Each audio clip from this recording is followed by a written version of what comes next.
Et je pense qu'il faut que nous puissions nous installer dans le long temps, dans les longues durées. Et ça devient de plus en plus difficile parce que j'ai l'âge qui me permet de savoir que nous avons accéléré un processus de civilisation et que tout va de plus en plus vite. Et je constate ça, c'est-à-dire c'est l'effet de l'âge et on peut imaginer effectivement les gens qui veulent être dans la morale moralisatrice disent réactionnaire, etc. si on veut. Mais c'est aussi l'effet de la culture qu'on accumule, le travail et la possibilité à un moment donné de disposer d'un regard plus éveillé sur le monde que quand on a 30 ans. Si à 30 ans on pense la même chose qu'à 50, c'est qu'on n'a pas forcément fait le travail qui nous aura permis d'évoluer un peu. Alors je n'ai pas changé sur l'essentiel, mais j'ai approfondi un certain nombre d'intuitions. Et il y a des moments où on a des sujets qui nous passent au-dessus de la tête parce qu'on n'a pas la culture. Moi j'ai fait une partie de ma thèse sur Spengler. Spengler, j'avais du mal à tout comprendre parce que ça balaye large, Assur, Sumer, Babylone, toutes les civilisations, etc. Donc on se dit oui bon sûrement, mais quand il fait référence, je sais pas quoi, au linéaire B ou quand il fait référence au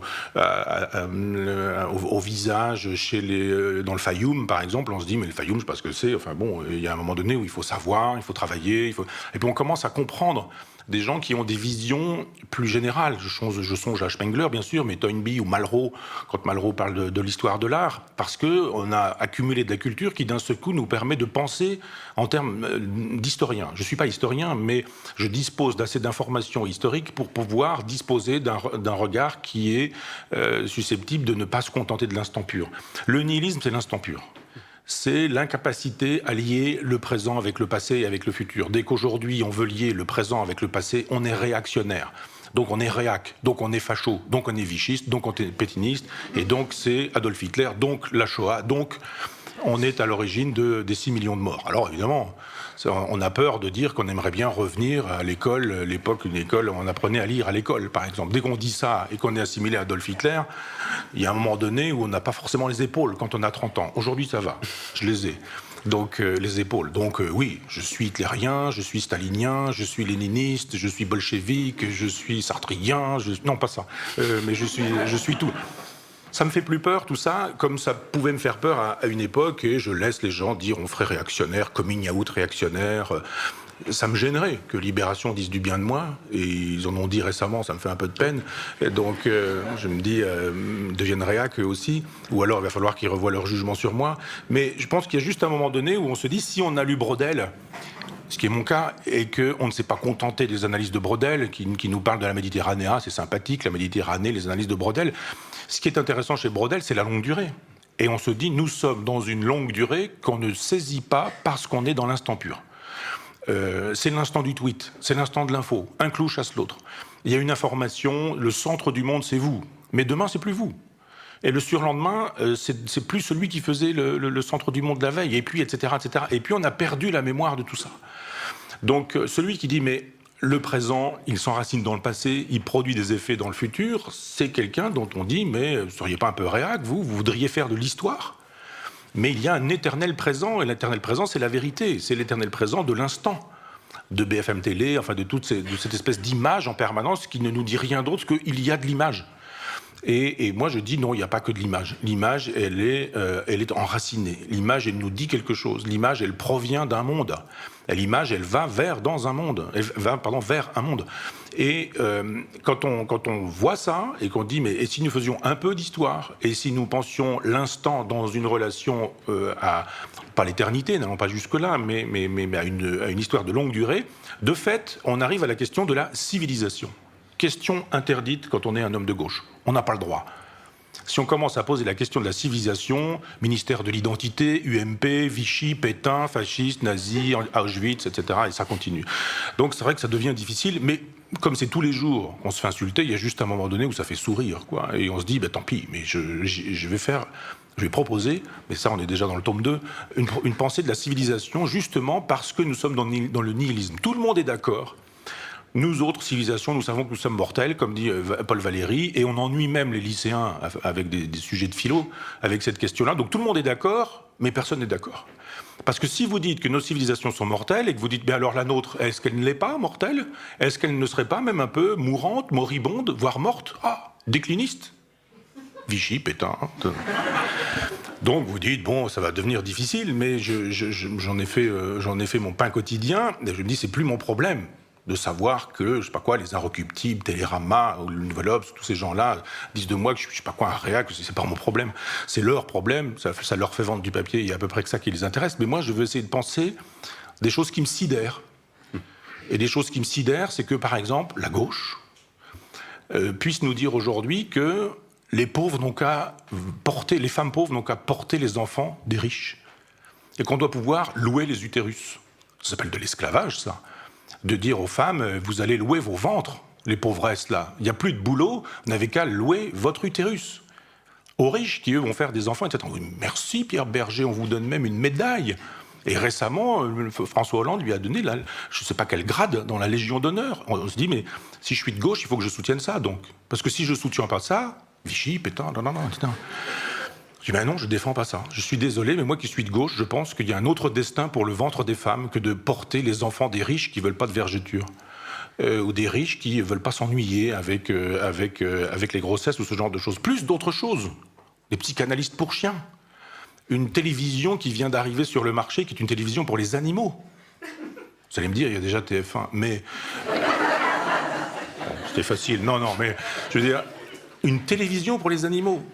Vous vous rendez compte, il n'y a pas une télévision consacrée aux livres, mais vous avez une télévision consacrée aux animaux. Ça veut dire que quand vous partez de chez vous, vous fermez la porte, eh bien, vos poissons rouges pourront regarder la télévision.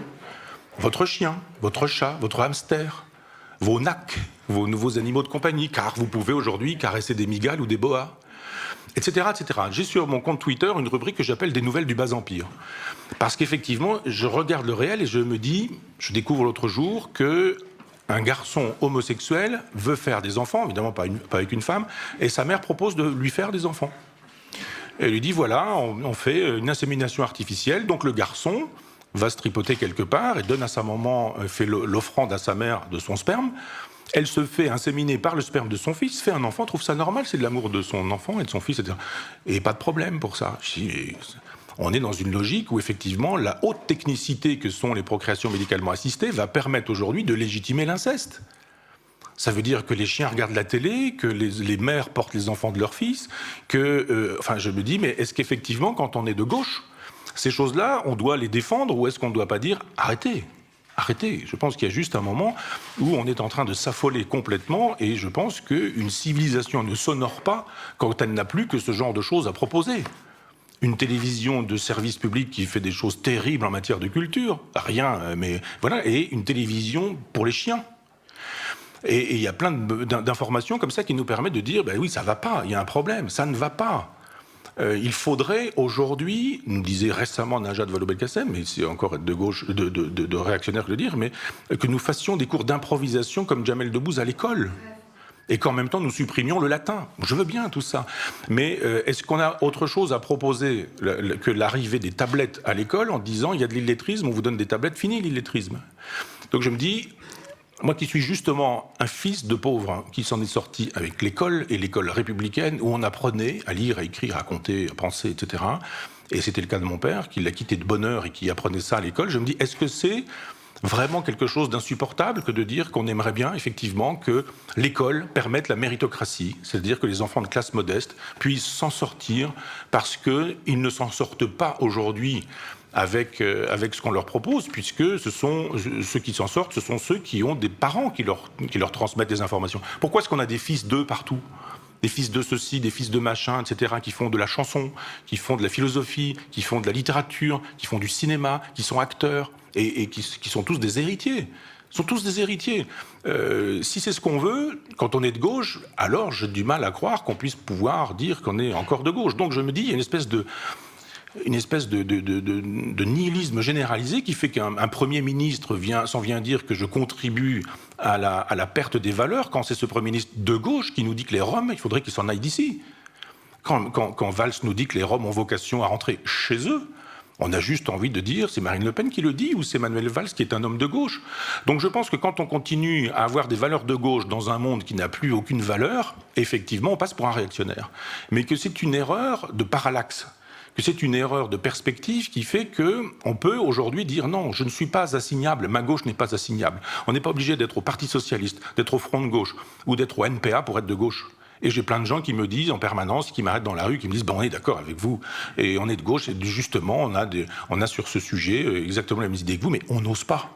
On a peur, car Vichy, Pétain, Auschwitz, etc., etc. Donc je dis, si on veut penser le nihilisme, si on veut penser la place que nous occupons dans le nihilisme, si on veut penser la question de la civilisation, de la durée de notre civilisation, de l'existence même de notre civilisation, elle naît quand ? Elle croît comment ? Elle devient grande quand ? À quelle époque ? Avec qui ? Avec quoi ? Etc. 12e siècle, prenez une carte de l'Europe et regardez le nombre des abbayes cisterciennes qui se créent au 12e siècle. C'est extraordinaire. Vous voyez une espèce de floraison sur la totalité de l'Europe et vous vous dites, ben oui, civilisation chrétienne. C'est moi, l'athée, qui vous le dis, notre civilisation est chrétienne. C'est même sidérant qu'on soit obligé de le dire. Dire aujourd'hui notre civilisation est chrétienne, c'est tout de suite passer pour un fasciste qui, etc. Mais non, c'est un fait. C'est un fait d'évidence. Et on construit quoi aujourd'hui ? Qu'est-ce qu'on construit aujourd'hui ? Où sont nos cathédrales ? On n'arrive même pas à finir la Sagrada Familia à Barcelone. Vous dites, on a un architecte qui a proposé une cathédrale, on ne parvient pas à la faire. Elle n'est pas terminée, elle ne se termine pas. Le premier qui a décidé aujourd'hui d'installer un hypermarché avec une cinquantaine de magasins, il vous fait sortir ça du sol en 6 mois. Donc il y a effectivement des choses qui nous permettent de voir que notre civilisation s'effondre, est effondrée, ne va pas bien. Et alors je ne le dis pas en disant soyons réactionnaires, du genre restaurons un ordre ancien, c'était mieux avant, etc., etc. Je dis juste qu'il faut constater que les civilisations marquent leur époque dans un temps, dans une géographie, dans une histoire, et que ça disparaît. Voilà, il y a eu justement, je parlais tout à l'heure, Assur, Sumer, Babylone, etc. On a eu les Grecs, on a eu les Romains, on a eu l'Europe. L'Europe, ça démarre avec Constantin, 4e siècle après Jésus-Christ, et ça s'effondre. Bon, je ne vais pas donner le détail de décadence, j'y travaille, mais je veux dire, ça s'effondre, il y a des processus particuliers qui montrent pourquoi, quand, comment ça s'effondre, et puis à un moment donné où effectivement on voit que nous ne créons plus rien, nous ne produisons plus rien, et que nous sommes dans un nihilisme généralisé. On écrit des romans à l'époque du Nouveau Roman où Alain Robbe-Grillet nous dit « pas de personnage, pas de psychologie, pas d'intrigue ». On nous fait de la musique avec du silence, les 4 minutes 33 de silence de John Cage. On nous fait du cinéma sans images, Guy Debord. On nous fait de la peinture sans sujet, sans représentation, du monochrome. Klein ou Malevich, carré blanc sur fond blanc. On nous fait de la poésie sans mots, le lettrisme d'Isidore Isou, etc. Donc vous regardez, il y a effectivement eu, après 14-18, une espèce d'augmentation du nihilisme avec le surréalisme qui a joué ce rôle-là, etc. Alors évidemment, si vous dites une chose pareille, on est tout de suite un réactionnaire, mais on voit bien comment cette invitation à tout détruire, de Tzara, Dada d'abord, puis ensuite de Breton, mais il y avait aussi avant le futurisme et Marinetti, comment tout ça accompagne, ça ne produit pas, mais ça accompagne, on obéit au fameux Zeitgeist de Hegel, l'esprit du temps. Et on voit que notre civilisation est en train de... C'est une queue de civilisation, que ça s'effondre, et puis ça... Alors je dis pas c'est bien, c'est pas bien, etc. Je le constate en disant que nous ne pourrons comprendre le sens du nihilisme dans lequel nous nous trouvons que quand nous aurons compris que cette civilisation est en bout de course, parce qu'elle ne produit plus rien. Et c'est ainsi. Et une civilisation, c'est vivant, c'est une espèce de corps vivant, et il est normal qu'on fasse son deuil un jour de quelque chose qui n'existe plus. Donc d'autres civilisations sont prêtes. L'islam, qui est une civilisation déterritorialisée, mais peut-être aussi l'Inde, mais peut-être aussi la Chine, et qui sont des continents avec des spiritualités. L'islam, c'est une spiritualité, l'Inde c'en est une, la Chine c'en est une autre, confucianisme et taoïsme. Et je pense que quand Huntington nous dit qu'il y a un choc des civilisations, toute la gauche bien pensante nous dit pas du tout, c'est d'abord un type de droite qui le pense, donc c'est faux. Ben oui, mais bon, un type de droite, il peut dire des choses justes, et quand il dit effectivement qu'il y a des conflits de civilisation, le problème, c'est pas de savoir si c'est une idée de droite ou si c'est une idée de gauche, c'est de savoir si c'est une idée juste.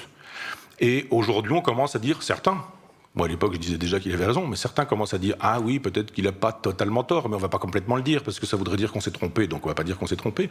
Mais oui, il y a des blocs, ce sont des blocs de spiritualité, les blocs de spiritualité supposent des religions, et la courbe de notre civilisation épouse la courbe du christianisme, et l'espèce de fatigue du christianisme va avec la fatigue de notre civilisation, et nous en sommes là. Donc il nous reste pas grand-chose à faire. Je prends souvent l'exemple du Titanic qui coule. Je dis juste grand sourire, soyons élégants, et puis buvons des bons vins avec des gens qu'on aime, et le bateau coule, et ça sert à rien de vouloir mettre des rustines.